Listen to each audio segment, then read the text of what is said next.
Okay, good day, eh? This is a real cold open. Just me? Okay. Real talk, bud. When was the last time you actually wanted to paint?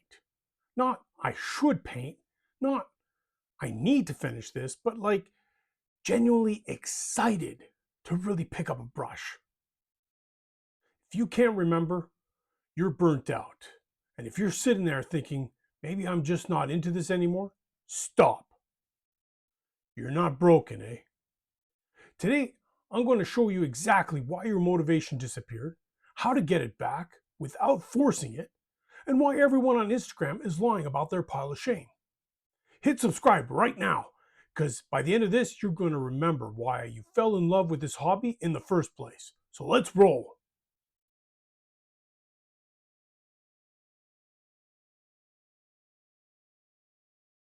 Okay, good day. Welcome to C7 Hobbies, episode 18.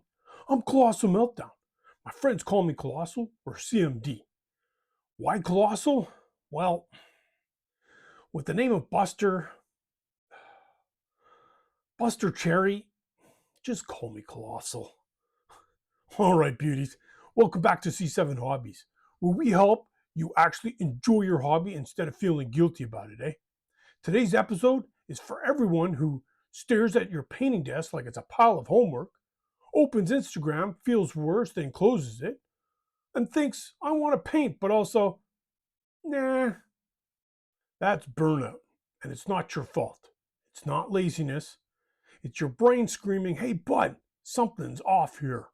So let's figure out what's actually happening, how to fix it, and how to fall back in love with plastic spacemen or space women, whatever floats your boat, eh? But first, stick around because I'm dropping the Artisan Reset later, and it's going to change how you approach every hobby session from now on. What painting burnout actually is. Quick quiz. Which of these have you felt this week? Don't answer yet. Just notice if any hits home, okay? Burnout isn't I'm bored today. Burnout isn't I don't feel like edge highlighting. Burnout is when your brain pulls the emergency brake and suddenly everything feels heavy. Sitting at your desk feeling like climbing a mountain, starting a model instantly drains your energy. You feel guilty for not painting. You bounce between projects like a squirrel on espresso. Your work looks worse than it used to, or so you think. You'd rather scroll than actually do the thing. Sounds familiar? Yeah, that's the burnout talking. Here's what's actually happening in your brain. Painting activity, something called executive function. That's the brain stuff responsible for planning. What colors go where? Focus. Don't paint the eye. Don't paint the eye. Don't paint the eye. Decision making. Do I edge highlight or dry brush? Precision. Steady hands. Steady hands. Beauty. Emotional regulation. This looks fine. It's fine. In other words, painting requires loads of brain juice, eh? And when you run out of juice, your brain says, nope, we're done. Go watch moose videos instead. The good news, burnout is temporary, it's predictable, and your brain is asking for something different, not something more. You're not failing the hobby workflow is failing you right now. But where does this motivation even come from? And why does it even disappear exactly when you need it most? Well, stick with me. The psychology here is wild and explains so much. The motivation roller coaster. Show of hands. Who's ever started a project at 9 p.m. with, I'm going to paint this whole army tonight energy, and by 9:15 you're staring at the ceiling questioning your entire existence? All of us. Here's the thing nobody tells you. Motivation comes in waves. And your hobby isn't broken when it dips. It's just following the natural creativity cycle. And that literally every human experiences, eh? Psychology recognizes 5 phases of motivation. Number 1, the spark. Oh, buddy, let's paint the whole darn army tonight. Everything's possible. You're unstoppable. You even got 17 color schemes planned. Number 2, momentum. Wow, I'm actually doing this. Look at me go. The base coats are flowing. The highlights are crisp. You're a legend. Number 3, the dip. Maybe tomorrow. The energy's fading. It's still fun, but you're not rushing to your desk. Number 4, the crash. Why does this model hate me? Everything looks bad. You're frustrated. Instagram painters are mocking you from their perfect posts. Number 5, recovery. Okay. Maybe I'll just paint the base. Small steps, gentle re-entry. The spark's trying to come back. If you're in the dip or in the crash right now, nothing's wrong with you.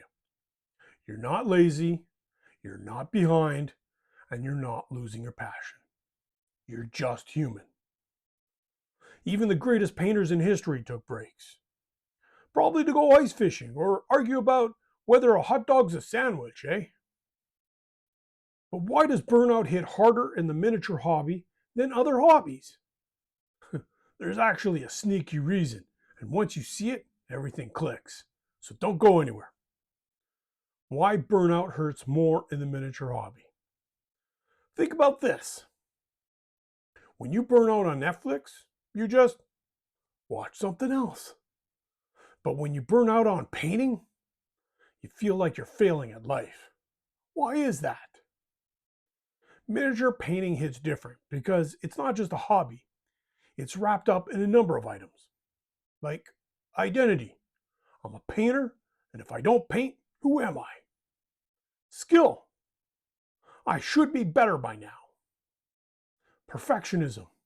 This needs to look like the box art. Money. I spent how much on this army? Community pressure. Everyone's finishing armies but me. Social comparison. Instagram painters make this look easy. Long-term goals. I'll never finish at this rate. Now, that's a lot of emotional weight for a tiny plastic dude the size of a Timbit, eh? Squish 'em, squish 'em. And then you even add more. Instagram highlight reels. YouTube painters who make it look effortless. Friends casually mentioning they finished another army. And your growing pile of shame in the closet. Suddenly painting becomes, if I don't do this perfectly and consistently, I'm a failure. But here's what they're not showing you. Nobody paints perfectly. Nobody. Everyone paints inconsistently. Everybody. Everyone loses motivation, and everyone lies about their pile of shame. Yeah, I'm looking at you, Steve. Yeah. If the hobby feels heavy right now, it's not because you're failing. It's because your brain needs a different workflow. And that's what we're going to fix next. All right, so enough diagnostics. Time for the cure, eh? Coming up, the Artisan Reset, my 5-step system to reigniting your hobby spark without burning out again. This is the good stuff, so stay with me. The Artisan Reset. Okay, bud, we're getting tactical now. These aren't fluffy tips. This is a proven framework that actually works when motivation's in the dumpster, eh? Step 1, lower the stakes. Forget painting an army. Forget finishing the squad. Try, I'm just gonna paint some boots. Boots. They don't scare anybody, not even a Canadian goose. And once you do your boots, maybe you'll do the legs. Maybe not. Either way, you painted something. Example, I'm going to base coat one shoulder pad. It's definitely easier than I need to finish this entire dreadnought tonight. Step 2, change the environment. Your desk is holding burnout energy, bad juju, so break it. Try a new desk light angle. Move your paint water to the other side. I know, eh? Total rebel move, eh? Paint in a different room. Use a new music or podcast. Open a window. Fresh air equals fresh brain, eh? Why it works. Your brain associates your current setup with frustration. A tiny shift resets that pattern. Step 3. Paint something silly. Grab the weirdest army you own. The goblin with the frying pan. The goofy skeleton. A random moose if you have one. If you're Canadian, you probably do. Silliness breaks perfectionism. You can't stress out about edge highlights on a mini that's literally holding a rubber chicken, eh? Step 4. The 5-minute rule. Tell yourself I'll paint for 5 minutes. If I still hate it, I stop. No guilt. 90% of the time, you keep going. But that 10% when you don't, that's fine. You tried. And that counts as progress. Step 5. Permission to not paint. This one's real, bud. If you don't want to paint, you don't have to. This hobby is supposed to fill your cup, not drain it. So take a break, play a game, watch a movie or tutorials, build terrain, reorganize your paints. You're still a hobbyist even if you're not painting, eh? Those 5 steps, that's your emergency toolkit. But what if you want to build long-term momentum without burning out every month? Well, that's next. The Hoser Segue moment. Quick reminder, bud. You're not a painting machine. You're not a contrast paint dispenser with legs. Though that would be cool. And you're not a hobby robot programmed to produce content. You're a human with emotions, energy cycles, and a natural hatred of mold lines. God, I hate those things. So grab a snack, crack a cold one if that's your thing, and remember, even Bob and Doug took breaks. All right, so let's build some real long-term momentum, eh? How to build long-term hobby momentum. Momentum isn't about painting fast. It's about staying connected to the hobby in a way that doesn't wreck you, eh? So number 1, keep your goals small. Mini goals for miniatures. Don't finish the army. Do paint 1 model this week. Small wins build confidence. Big goals can build anxiety. 2. Celebrate micro victories. Finish a base coat? Beauty. Dry brushed something? Legend. Glued 2 pieces without gluing your fingers together? Hall of Fame, bud. Every step forward counts. Number 3. Track progress, not perfection. Quick phone photo. Quick note in your phone. Just enough to see growth over time. You're comparing you to your past you, not to Instagram legends. 4. Break the doom cycle. The doom cycle is start, overwhelm, avoid, guilt, and repeat. Break it with any tiny hobby act. Reorganizing your paints, watching a tutorial. Glue a single bit. Prime 1 model. Place wash on a cloak. Anything counts. Movement beats perfection. 5. Have hobby buddies. Paint with someone, even virtually. Discord painting sessions, weekly hobby check-ins, share work in progress photos. Humans thrive on shared energy, eh? You're not alone in this, and having people who get it makes all the difference. These 5 strategies, they're not hacks. They're how you protect your hobby for the long haul. And speaking of protection, let me tell you something important before wrapping up. Final encouragement. All right, bud. So here's the truth. Your hobby isn't measured in how fast you paint, how much you finish, how perfect your blends are, or how many models you own, or how many likes you get. It is measured in joy, in creativity, relaxation, community, pride, and connection. If you've lost motivation, you didn't lose the hobby, eh? You just lost access to it temporarily. And for that, that's fixable. The spark's still there. It's just buried under expectations, comparisons, and some pressure. But now you've got the tools to dig it back out, one tiny step at a time.